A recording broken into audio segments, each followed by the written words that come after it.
عليكم، ازيكم يا شباب؟ عاملين ايه؟ يا رب تكونوا بخير وبأحسن حال.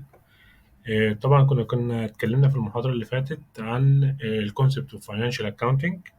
تمام، عرفنا فيها ايه هي الاوبجيكتيف بتاعت الفاينانشال ريبورتنج، عرفنا ان هي الديسيجن ميكنج. طبعا عرفنا ان التأثير طبعا بيكون على الريسورسز والكليمز جاي من الانكم ستيتمنت او البالانس شيت. تمام، او التغييرات اللي بتتم عليهم عامة. بعد كده عرفنا ان لازم تكون معدة ضمن الجاب اللي هي General Accepted Accounting Principle.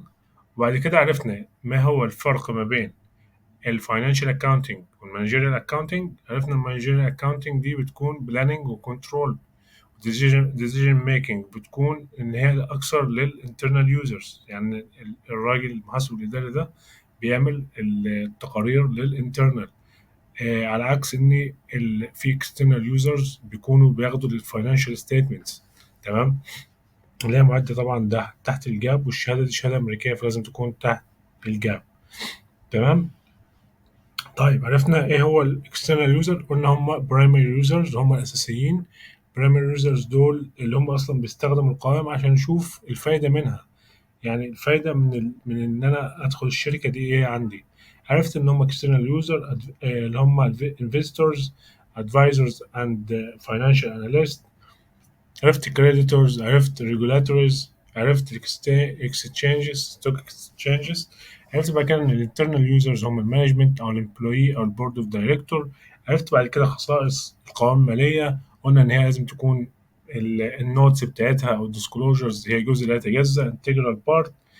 وعرفت ان اول ما بفتح الميزانيه بشوف ايه هي البوليسيز اللي ماشيه عليها الشركه، سواء في احتساب revenue recognition and assets allocation، سواء tangible او intangible. تمام، بعد كده اخدنا ايه هو السيت اوف فاينانشال ستيتمنت. قلنا ان السيت اوف فاينانشال ستيتمنت دول هم بالانس شيت او اللي اسمها ستيتمنت اوف فاينانشال بوزيشن، انكم ستيتمنت اند comprehensive income. عرفت بعد كده changes in equity والكاش فلو. تمام، بعد كده قلت عشان تكون القوائم دي مفيدة أو المعلومات اللي فيها مفيدة لازم تكون معمولة faithfully، يعني بعدالة ومعمولة بطريقة ملائمة. ولازم عشان أعمل enhanced للمعلومات دي لازم كمان أعمل حاجة تكون فيها خاصية ال comparability، يعني خاصية المقارنة. تمام، إن أنا أقدر أقارن المعلومات بتاعتي بالسنوات السابقة أو أقارنها مع الكومبيتيتورز اللي بره. تمام، عرفت بعد كده ان القوائم الماليه دي ليها ريليشن شيب من بعضها البعض.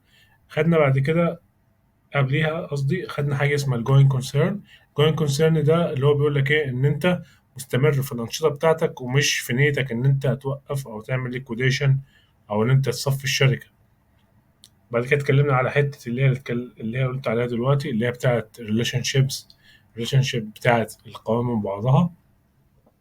عرفت طبعا ان قائمه الدخل النت انكم بتاعها بيروح في ريتيرند ايرنينجز، اللي هو اصلا بيكون ظاهر في البالانس شيت في جزء الايكوتي. عرفنا بعد كده ان الانفنتوري اللي هو موجود في الاندنج بالانس بيكون عامل عليه ريفلكتنج على الكوست اوف جود سولد. وبعد كده عرفت ان الكاش ان كاش ايكوفالنت بتعمل له اصلا ريكونسيليشن في قائمه الكاش فلو. تمام، بعد كده عرفت ان الاسيتس بتكون الديبريشيشن بتاعها ريفلكت على الانكم ستيتمنت وهي اصلا موجوده في البالانس شيت. فدي العلاقات ما بين القوائم بعضها البعض، وان هي لها تاثير على بعضها البعض في العناصر بتاعتها. تمام، بعد كده اتكلمت على حاجه مهمه جدا انا بستعملها بشكل او احنا عامه محاسبين، اللي هي الاكروال بيزس. ان الجاب بيقول لك لازم تمشي على مبدأ الاستحقاق وما تمشيش على الكاش. يعني مش شرط ان انت تكون سجلت ريفينيو او عملت اكسبنس ان انت تكون دفعت او استلمت فلوس، لان ده اسمه الكاش بيزس. يعني لما تتم عمليه البيع سجل لي ايرادك، لما تعمل مصروف سجل لي مصروف، سواء ان انت تسجل اكروال تدفع بعدين او سواء ان انت هتعمله ريفينيو وممكن تحصل وبعدين في حالة إن هو كريدت سيل. طيب عرفنا بعد كده بناء على الحتة اللي هي بتاعت أكروال بيزس لازم أعمل حاجة اسمها الماتشنج برنسبل. ماتشنج برنسبل يعني أول ما أسجل السيلز أسجل قصاد على طول كوست أوف جود سولد. تمام، اللي هو مبدأ مقابلة الإيرادات بالمصروفات، أو اللي اسمها كيز اند افكت. تمام، السبب والمسبب. طيب النهارده احنا جايين نعمل ايه؟ النهارده احنا جايين نحل أسئلة أول سب يونت اللي هم 10 أسئلة تافهين ما فيهمش أي حاجة، كله احنا خدناه في الشرح، بس هناخدها كده سريعا. طيب بيقول لك هنا البرايمري اوبجيكتيف اوف اكسترنال فاينانشال ريبورتنج، لسه مراجعين عليها وقلت لكم في المحاضرة دي موضع سؤال في الامتحان اللي هو الخاص بجزء الفقار. هل هي direct measurement of the value of business enterprise؟ هل هي الفايدة بتاعت المعلومات دي أو التقارير إن أنت تعمل لي قياس على قيمة الشركة؟ لا طبعا، أنا ما قلتش حاجة زي كده. طيب provision of information that is useful to present and potential investor, creditor and others in making rational financial decisions regarding the enterprise. طبعا احنا اتكلمنا على الجزئيه دي، قلت لكم ان من اهدافها الاوبجيكتيف بتاعها ان هي اساسيه لايه؟ useful in decision making. يبقى هي الاجابه البي اقرب الى الصواب. نكمل ونشوف establishment of rules for accruing liability. ما اتكلمناش على ان اهداف الريبورتنج الكلام ده، احنا قلنا ان هي بتوصل معلومات في الديسيجن ميكنج. دايركت ميجرمنت اوف انتربرايز ستوك برايس، طبعا برضو لا، فعل الاجابه بي هي ايه الصح. طيب the accounting measurement that is not consistent with the going concern concept. طيب انا قلت مبدأ الاستمراريه، بفترض ان انا بعمل اسامبشن كده افتراضيه ان انا شركتي مكمله في الاوبجكت في الاوبريشنز بتاعتها، تمام. يبقى ايه المضاد ليها؟ يعني ايه اللي مش متناسق مع مبدأ الاستمراريه؟ ان انت تعمل liquidation باينه، تمام. يبقى historical cost تكلفه لا، realization لا، the transaction approach no. so العكس الجوين كونسيرن ان انت تكون ماشي مستمر، عكسها liquidation او اللي مش متوافق معاها هو الليكويديشن، تمام. السؤال الثالث an objective financial reporting لسه كنا حلينا اللي هي decision making providing information useful to investor creditors اللي هم دول ايه الاكسترنال. انا قلت ان هي بتفيد الاكسترنال اللي هم البرايمري يوزرز and other users for decision making yes. assessing the adequacy of internal control no. evaluating management results compared with standards دي طبعا اللي هي البادجت، فطبعا فالاوبجكت بتاعت financial reporting مش هي دي. providing information on compliance with established procedures no برضه، فهي الإجابة ال A هي الصح، تمام. طيب السؤال اللي بعده بيقول لك ايه the financial statements include in the annual report to the shareholder are least useful to which of the following. يعني هي أقل فائدة لمين؟ أنا قلت إن البرايمري يوزرز هم الاكسترنال، يبقى كده اللي هم الانترنال يوزرز بتكون أقل فائدة ليهم، هي مفيدة بس أقل فائدة. يبقى الستوك بروكرز مفيدة ليه، البانكرز preparing to lend money يعني واحد مقرض قلت يس إن هو ده external.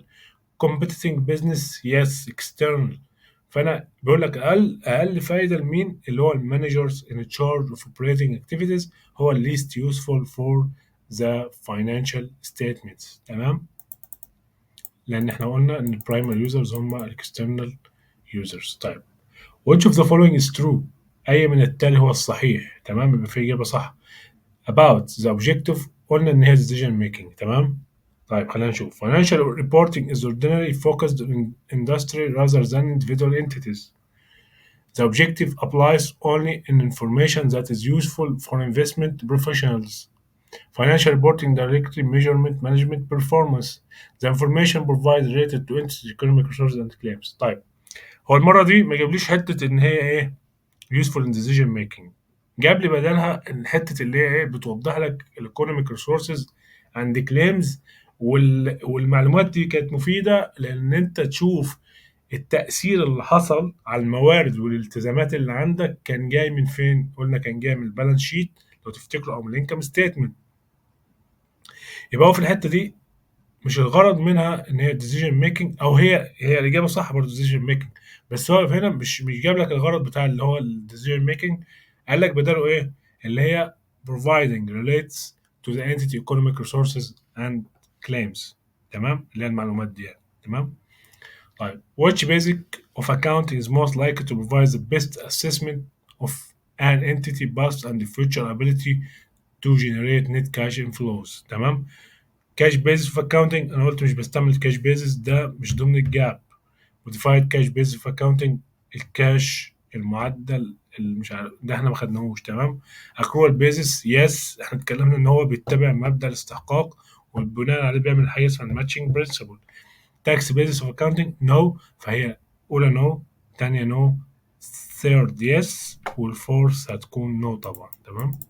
طيب اوكي all of the following supports the objective financial reporting except providing information that قلت ان كل ده بيقول لك مع الهدف من يعني هو supporting للاوبجيكتيف ده ما عدا حاجه واحده اللي هي not supportive.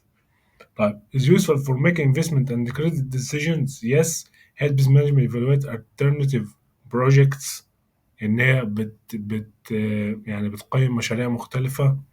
خلينا نشوف concern enterprise resources and claim to those resources yes أنا كنت واخد ان هي بتديني المعلومات عن resources و claims و decision making. helping visitor and creditor predict future cash flows بتساعد المستثمرين ان هم يعرفوا الكاش فلو yes لان من ضمن القوائم كانت ايه او من ضمن المعلومات ان هي بتعرف الكاش فلوز. يبقى الاجابه الغلط ان هي helps management evaluate alternative project تمام تقيم المشروعات ايه البديله. طيب general purpose external financial reporting of a corporation focuses primarily on the needs of which of the following. طيب يعني بيقول لك ايه دي اللي حته ان القوائم الماليه او الفاينانشال ريبورتنج عرفنا هدفه وان هو من البرايمري يوزرز ليه. دي بتاعت البرايمري يوزرز تمام. كنا قلنا ان هم اكسترنال. هو بقى عايز يشوف مين الاكسترنال ريجوليتور اند تاكسنج اوثرايزد investor creditors and their advisors yes. يبقى هو بص انت ممكن تلاقي اجابه افضل من الاجابات اللي هو مديها لك. انا بقول لك هنا regulatory كانت external. طب investor creditors and their advisors yes دي اللي هي يعني الموست near to the correct answer. the board of director دول كانوا internal management كانوا internal. يبقى الاولى no والثالثه والرابعه no فهي البي هي اليس investor and creditors and their advisors اللي هي most primary user تمام. okay for financial reporting to be useful it must. طيب it must be according to the general accepted accounting principle. احنا خدنا حاجه زي كده بس خلينا نكمل نشوف تمام. provide information بتمد لي معلومات useful for making business and investment decision. احنا قلنا دي كانت بالبولد كده دي الاجابه الصح تمام. هي الاولى اوكي بس near to be correct. الثانيه اللي هي more to be correct be understandable to those who have a limited knowledge of business activities. بيقول لك ان يعني التقارير الماليه دي بتساعد الناس اللي هم مش بيفهموا القوائم او مش بيقدروا يفهموها بسهوله ان هم تكون مفيده ليهم او تساعدهم. طبعا احنا ما قلناش حاجه زي كده. directly measures the value of entity being reported on يعني بتقيم لك الشركه او قيمه الشركه اللي انت بتعمل التقارير عنها. لا طبعا احنا قلنا ان الهدف منها الاوبجيكتيف ان هي تديني معلومات والمعلومات دي useful for decision making. اوكي يبقى الاجابه بي هي الصح. طيب what is the primary objective of financial reporting؟ يبقى برضه بعيد نفس الكلام تاني يا شباب. انتوا المفروض تكونوا عرفتوا الإجابة أصلا تمام. to provide economic information that is comprehensible to all users to provide management with an accurate evaluation of their financial performance to provide forecasts for future cash flow and financial performance to provide information that is useful for economic decision making. يبقى الإجابة طبعا انتوا عرفتوها هي الإجابة الرابعة لأنها بتساعد على اتخاذ القرار. provide forecast for future cash flow and financial performance طبعا ما اتكلمناش عنها فهي طبعا الإجابة الصح هي الإجابة الأخيرة. وبكده احنا نكون خلصنا الأسئلة الخاصة بالسب يونت 1 ليونت 1 اللي هي الكونسبت اوف فاينانشال اكاونتنج. إن شاء الله هنكمل معاكم للبالانس شيت لحد ما نخلص يونت 1 وبعد كده نبتدي نشوف ندخل في يونت 2 إن شاء الله. بس احنا التارجت بتاعنا إن احنا نذاكر يعني ندي الليكتشر بتاعة الشرح وبعد كده الليكتشر بتاعة حل الأسئلة بحيث إن إحنا المعلومات تكون حاضرة معاكم يعني ما يكونش في نسيان الكلام ده كله. إن شاء الله أنتم موفقين ونشوفكم إن شاء الله في المحاضرة الجاية والسلام عليكم.